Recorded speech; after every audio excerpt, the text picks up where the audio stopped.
कैसे हैं आप लोग। आशा करते हैं कि आप लोग अच्छे होंगे और आपकी पढ़ाई अच्छे से चल रही होगी।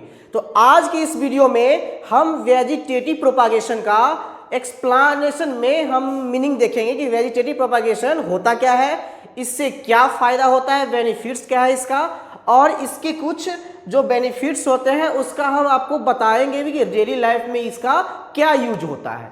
सबसे पहले हम 5 मिनट्स के अंदर, जैसा कि मेरा क्लास ऐसे ही रहता है, आप लोग देखते भी होंगे, ऑब्जर्व भी करते होंगे मुझे कि मैं अगले टॉपिक पढ़ाने से पहले पिछला वाला जो टॉपिक रहता है प्रीवियस क्लास वाला, वो मैं पहले रिकॉल करवा देता हूँ, क्योंकि मेरा ये रहता है कि पिछले क्लास में हो सकता है स्टूडेंट सब ज़्यादा इंटेंशन के साथ, ज़्यादा अटेंशन के साथ नहीं पढ़े, नहीं ऑब्जर्व किए उस चीज़ को, तो हो सकता है 5 मिनट के अंदर, और खैर ये भी बात है कि 5 मिनट के अंदर सीख भी क्या लोगे, कोई बात नहीं है, लेकिन इतना तो जान लोगे कि 5 मिनट के अंदर जो मैं बता रहा हूँ वो प्रीवियस क्लास में मैंने पढ़ाया क्या क्या था ये तो पता चल जाएगा आपको। चलिए, प्रीवियस क्लास में हमने एसेक्सुअल रिप्रोडक्शन करने का बहुत सारा मेथड पढ़ा था।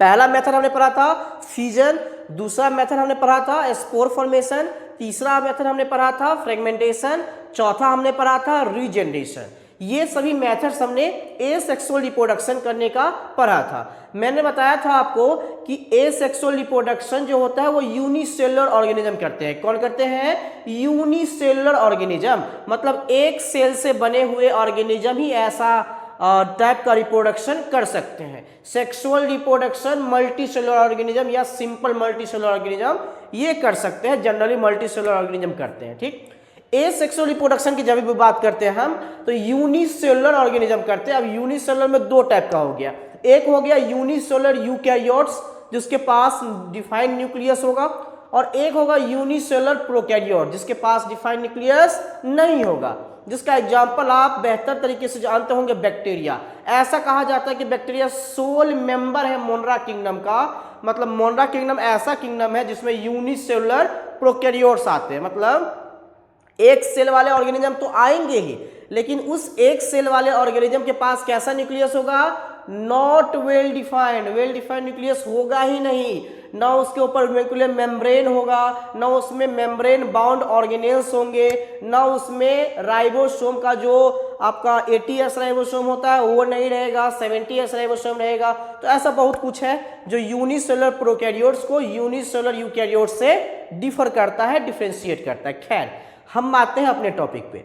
हमने पढ़ा फिजन। फिजन में हमने क्या पढ़ाया कि फिजन एसेक्सुअल रिप्रोडक्शन करने का ऐसा मेथड होता है जिसमें एक ऑर्गेनिज्म, मतलब सिंगल सेल ऑर्गेनिज्म टूट के दो या दो से अधिक इंडिविजुअल्स बनाते हैं, उसको क्या बोलते हैं हम लोग? फिजन बोलते हैं। फिजन में हमने फिर दो टाइप पढ़ा कि सर फिजन दो टाइप का होता है, बाइनरी फिजन होता है और मल्टीपल फिजन होता है। बाइनरी फिजन में हम लोगों ने पढ़ा कि बाइनरी फिजन ऐसा फिजन है, ऐसा मेथड है जिसमें एक ऑर्गेनिज्म किसकी बात कर रहे हैं? सिंगल सेल की कि मल्टीपल सेल की? सर सिंगल सेल की। तो सिंगल सेल वाले ऑर्गेनिज्म टूट के, पेरेंट जिसको कहा जाता है, वो टूट के और दो सेल बना लेगा, और वही दो सेल आगे जाके ऑफस्प्रिंग में कन्वर्ट हो जाएगा।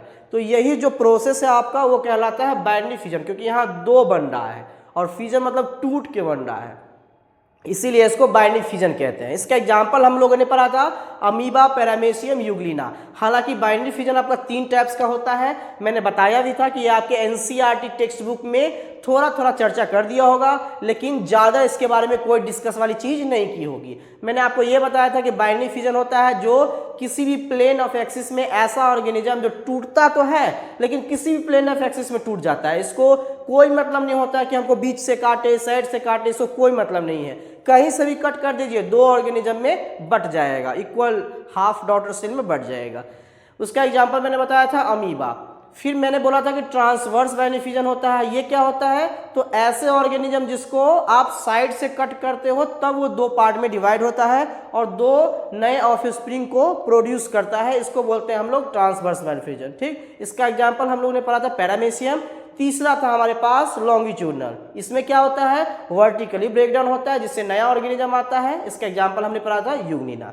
तो हमने फिजन पढ़ लिया था।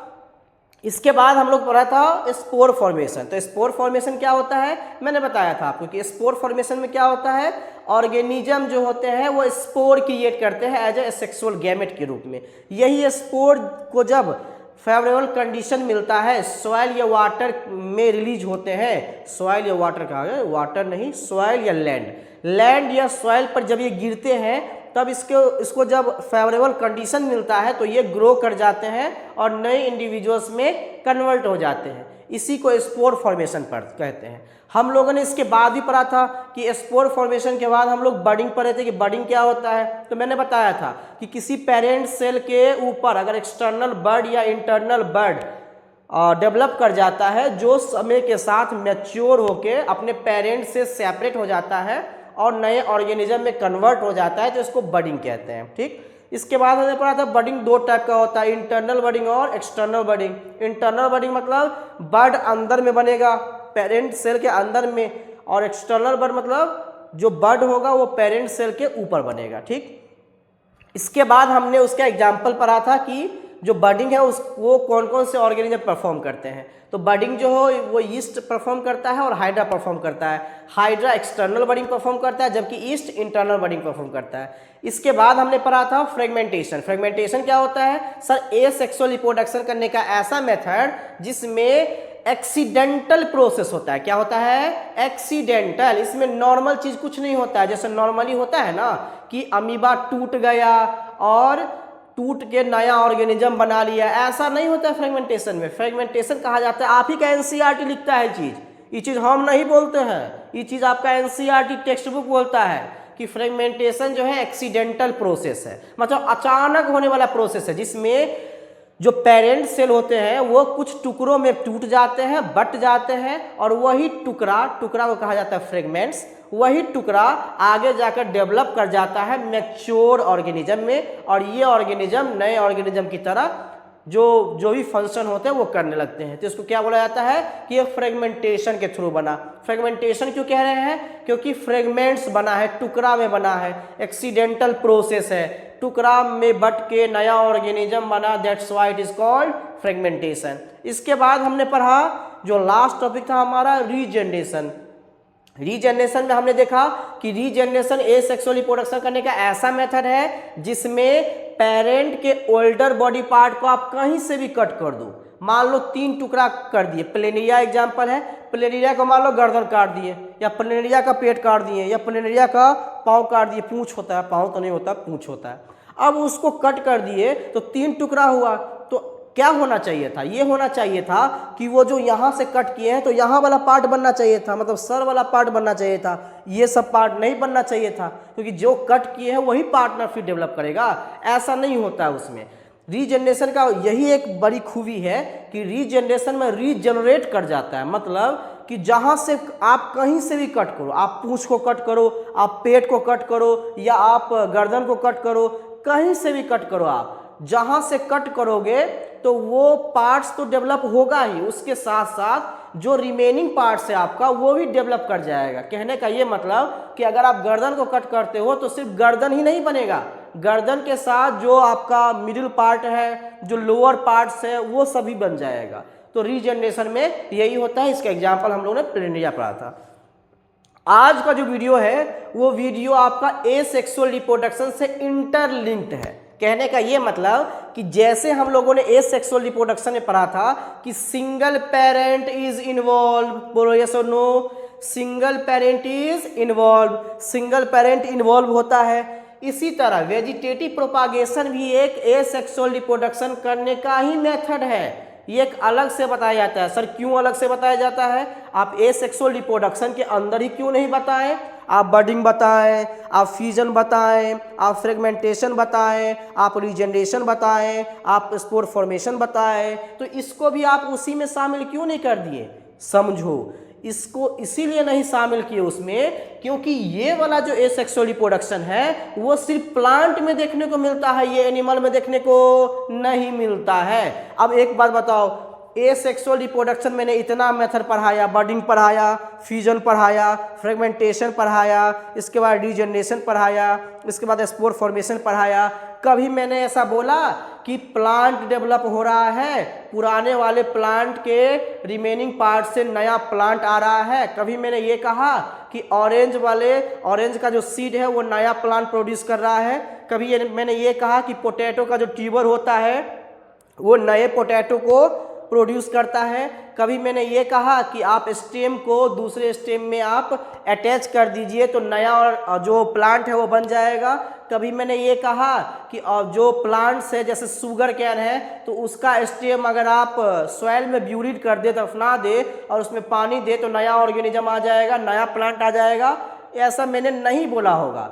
ऑब्वियसली मैंने प्लांट्स का डिस्कस किया ही नहीं होगा एसेक्सुअल रिप्रोडक्शन में, चाहे वो बर्डिंग हो, फ्यूजन हो, प्लेनेरिया कह रहे हैं यार, रीजनरेशन हो, स्पोर फॉर्मेशन हो, मैंने कभी डिस्कस नहीं किया होगा। क्यों नहीं डिस्कस किया? क्योंकि इसको हम लोग अलग से पढ़ते हैं। वेजिटेटिव प्रोपागेशन का मतलब ही होता है कि ऐसा एसेक्सुअल रिप्रोडक्शन जो सिर्फ प्लांट में देखने को मिले, एनिमल में नहीं, सिर्फ प्लांट में देखने को मिले, ऐसे रिप्रोडक्शन या ऐसे एसेक्सुअल रिप्रोडक्शन को वेजिटेटिव प्रोपागेशन कहते हैं। आइए समझते हैं। ये एसेक्सुअल रिप्रोडक्शन करने का या रिप्रोडक्शन करने का ऐसा मेथड है जिसमें कुछ प्लांट्स के पार्ट जैसे आपके स्टेम हो गए, रूट हो गए, लिव्स हो गए, इससे नए प्लांट आने का संभावना रहता है। क्योंकि आप देखे होंगे आलू को कैसे हम प्रोड्यूस करते हैं। आलू जो होता है वो ट्यूबर के रूप में जो होता है उसको हम सॉइल में ब्यूरिड कर देते हैं और उसी से नया आलू आ जाता है। शुगर कैन ईख की बात करें तो उसके स्टेम को जब हम ब्यूरिड करते हैं तो नया शुगर कैन आ जाता है। तो ऐसे इस तरह से जो प्लांट्स के रिमेनिंग पार्ट्स है जैसे लीव्स हो गए, रूट हो गए, स्टेम हो गए, इससे जो नए प्लांट आते हैं अंडर फेवरेबल कंडीशन, ये भी ध्यान दीजिए, फेवरेबल कंडीशन के मतलब कह रहा है कि वाटर का अमाउंट अच्छा खासा होना चाहिए, सॉइल का फर्टिलिटी पावर अच्छा होना चाहिए, मिनरल्स होना चाहिए, इसके बाद टेम्परेचर जो एबंडेंट टेम्परेचर है, जो आपका मोस्ट कह सकते हैं कि फेवरेबल टेम्परेचर है वो होना चाहिए, ज़्यादा गर्मी नहीं होना चाहिए, ज़्यादा ठंडा नहीं होना चाहिए, ऐसा टेम्परेचर या ऐसा रूम टेम्परेचर होना चाहिए जिसमें वो ग्रो कर सकता है। तो इस तरह आप नए प्लांट को प्रोड्यूस कर सकते हैं। फिर एक बार, वेजिटेटिव प्रोपागेशन एसेक्सुअल रिप्रोडक्शन ही है एक तरह से, इसमें नए प्लांट का प्रोडक्शन होता है। अब नए प्लांट का प्रोडक्शन कैसे होता है? तो जो प्लांट्स होते हैं उसके जो रिमेनिंग पार्ट्स होते हैं जैसे स्टेम हो गया, लिव्स हो गया, रूट्स हो गया, इससे नए प्लांट को क्या किया जाता है? प्रोड्यूस किया जाता है। कैसे सर? सॉइल में ब्यूरिड करके, जिसके लिए सॉइल का फर्टिलिटी अच्छा होना चाहिए, वाटर का अमाउंट अच्छा खासा होना चाहिए, टेम्परेचर अच्छा खासा होना चाहिए। तो इस तरह जो होगा वो वेजिटेटिव प्रोपागेशन हम कर सकते हैं। इसके बाद हम लोगों के पास एक क्वेश्चन ये उठता है कि सर आप एसेक्सुअल रिप्रोडक्शन में बर्डिंग क्यों नहीं आप बोलते हो, आप फ्रेगमेंटेशन क्यों नहीं बोलते हो, आप वेजिटेटिव रिप्रोडक्शन के थ्रू ही प्लांट को क्यों प्रोड्यूस करते हो? तो देखो इसका कुछ फायदा है। क्या फायदा है? आप वेजिटेटिव प्रोपागेशन के थ्रू आप फ्लावर प्रोड्यूस करवा सकते हो, आप फ्रूट प्रोड्यूस करवा सकते हो। कब? उसके टाइम से पहले। मान लेते हैं कि कोई फ्लावर 4 दिन या 10 दिन या 15 दिन में आएगा तो वो फ्लावर 2 दिन में आ जाएगा। ऐसा भी कर सकते हैं क्योंकि ये हम अपने मनचाहे ढंग से कर सकते हैं। अरे मार्केट में नहीं देखे हो, आम का महीना खत्म, जबकि आम का महीना खत्म हो गया फिर भी आम बिक रहा है। काहे? कभी सोचे हो कि आम का महीना तो सर खत्म हो गया, ये मार्च अप्रैल मई जून ये वाला जुलाई वाला में खत्म हो गया, लेकिन फिर भी आम बिक रहा है? कभी नहीं सोचे हो? इसी का कमाल है, बार बार इसको रिप्रोड्यूस करवाया जाता है ताकि मार्केट में सप्लाई बढ़ता रहे और मार्केटिंग स्किल वो दूसरा चीज़ है, वो अपना चलता रहे, मार्केटिंग जो होता है वो चलता रहे। ठीक, तो वेजिटेटिव प्रोपागेशन का क्या बेनिफिट है? प्लांट्स जो होगा वो फ्लावर प्रोड्यूस करवा सकते हैं, फ्रूट प्रोड्यूस करवा सकते हैं। कैसे? सीड से जो डेवलप होता है उससे पहले, ठीक, टाइम से पहले। दूसरा, growing banana orange etc that have lost the capacity to produce seed. अब कह रहा है कि कुछ प्लांट्स ऐसे हैं जैसे बनाना है, ऑरेंज है, उसके पास सीड तो है, सीड प्रोड्यूस करने का कैपेसिटी नहीं होता है। अब सीड नहीं है इसमें तो नए प्लांट कैसे आएंगे?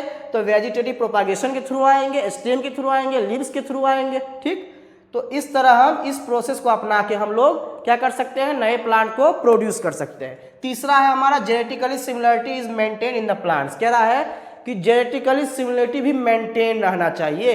इससे अगर वेजिटेटिव प्रोपागेशन करवाएंगे जेनेटिकली सिमिलरिटी भी मेंटेन रहेगा। इसका एग्जाम्पल हम लोग देखते हैं शुगर कैन में। शुगर कैन में क्या करते हैं, स्टेम के थ्रू हम लोग रिप्रोडक्शन करवाते हैं और वो क्या करता है, नए प्लांट को प्रोड्यूस करता है। रोज में, ग्रेप्स में बाय लेयरिंग और ग्राफ्टिंग। अच्छा, ये देख के डर लग रहा है क्या, लेयरिंग और ग्राफ्टिंग? अरे नहीं डर लगेगा। सुनो, वेजिटेटिव प्रोपागेशन करवाने का जो मेथड होता है वो लेयरिंग होता है, ग्राफ्टिंग होता है, ये सब आपका मेथड होता है। इसके थ्रू आप वेजिटेटिव प्रोपागेशन करवा सकते हो। तो आज की वीडियो में हम लोगों ने ये देखा कि एसेक्सुअल रिप्रोडक्शन करने का एक और मेथड होता है, एक और टाइप्स होता है, दूसरे लैंग्वेज जो सिर्फ प्लांट के लिए एप्लीकेबल है, जिसको बोलते हैं हम लोग वेजिटेटिव प्रोपागेशन। इसमें क्या होता है, प्लांट्स के रिमेनिंग पार्ट्स को लिया जाता है, चाहे वो रूट हो, स्टेम हो, लीव्स हो, उसको टेकन किया जाता है और उसको फिर सॉइल के अंदर ब्यूरिड करके एबंडेंट टेम्परेचर देके, सॉइल का फर्टिलिटी देके, वाटर का अमाउंट देके उसको फिर नए प्लांट में कन्वर्ट कर दिया जाता है। और इसका कुछ बेनिफिट्स है जो मैंने आज आप लोग को बताया। वीडियो अच्छा लगे, वीडियो पर बने रहिएगा, अच्छे से पढ़ाई करते रहिएगा और जो भी डाउट हो कमेंट सेक्शन में पूछते रहिएगा, क्योंकि डाउट पूछने पर आपका जो माइंड का क्रिएटिविटी है वो जरूर बढ़ेगा, जरूर इन्हांस होगा। तब तक के लिए आप पढ़ते रहिए। Thank you.